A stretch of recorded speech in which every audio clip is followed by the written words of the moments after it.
Hello friends, my name is Jackie Hohlen, or some of you might know me as Mrs. Hohlen. I am a teacher at Lincoln Elementary School, and I'm going to share a story with you today called The Selfish Crocodile. And this is written by Faustin Charles and Michael Terry. The Selfish Crocodile. Oh, and it looks like there's a whole bunch of other animals in this story today. Let's find out why he's so selfish. Do you know what it means to be selfish? It kind of means like when you only care about yourself and not about other people, and you want everything for yourself. In a river deep in the forest, there lived a large crocodile. He was a very selfish crocodile. He didn't want any other creature to drink or bathe in the river. He thought it was his river.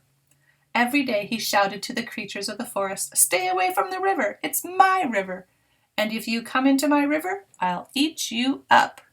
Oh no, look how scared. They were all afraid of him, weren't they? He would threaten to eat them if they came into his river. So there were no fish, no tadpoles, no frogs, no crabs, no crayfish in the river. They were all afraid of the selfish crocodile.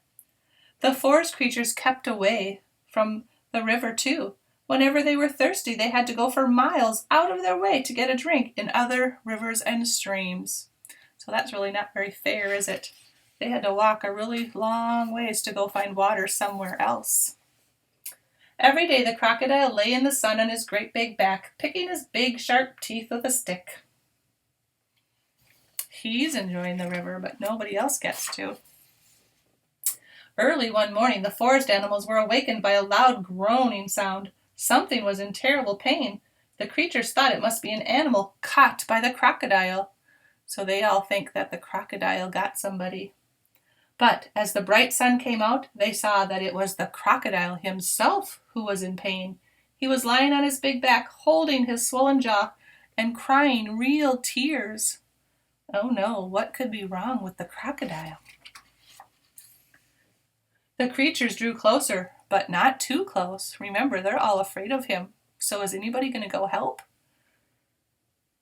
Some of them felt sorry for the crocodile. "What's the matter with him?" asked the deer. "I don't know," said the squirrel. "Maybe he's going to die," chirped the blackbird. "If that happens, it'll be safe to go into the river again," grunted the wild pig. None of them know what to do. The animals thought and thought about it. They hung from branches, they peeked through the grass, they buzzed in the air, they shook their heads as they watched the great big crocodile. But no one tried to help. Why didn't anybody help, do you think? Because he wasn't very nice to them? They were all afraid of him, weren't they? He threatened to eat them. Suddenly, a little mouse appeared, sniffing the air. He ran along the crocodile's tail and then onto his stomach. The other creatures stared. What is this mouse doing? He's going to get eaten by that crocodile. But he seems to be pretty brave, doesn't he? Maybe he doesn't know the crocodile very well.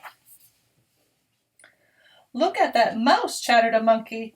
"He's either very brave or very crazy," growled a lion. "He's going to be eaten for sure," said an iguana. The mouse crept along the crocodile's big neck and into his open mouth. There was a hush in the forest. Would you go into the mouth of a crocodile? Not me. The mouse took hold of something and pulled and pulled and pulled, and finally he pulled it out. He put it on his shoulder, and he walked out of the crocodile's mouth. The astonished creature began to cheer. The crocodile sat up and said, "The pain is all gone." And then he saw the mouse walking down his stomach, carrying an enormous crocodile tooth on his shoulder.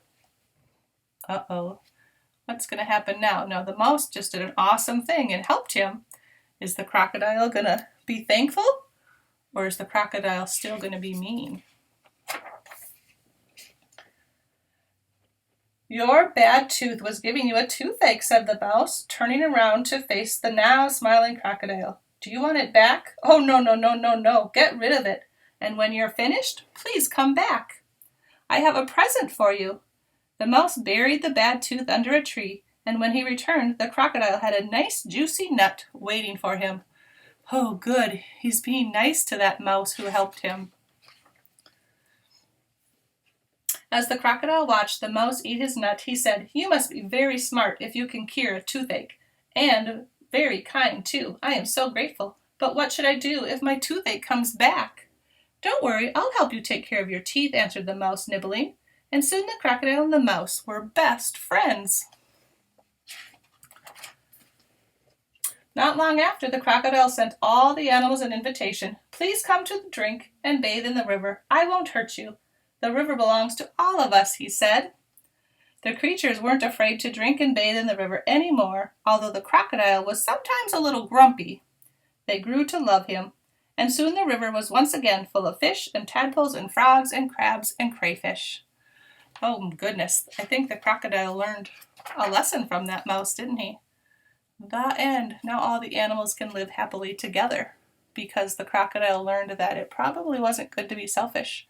Was the mouse selfish? Nope, he helped the crocodile.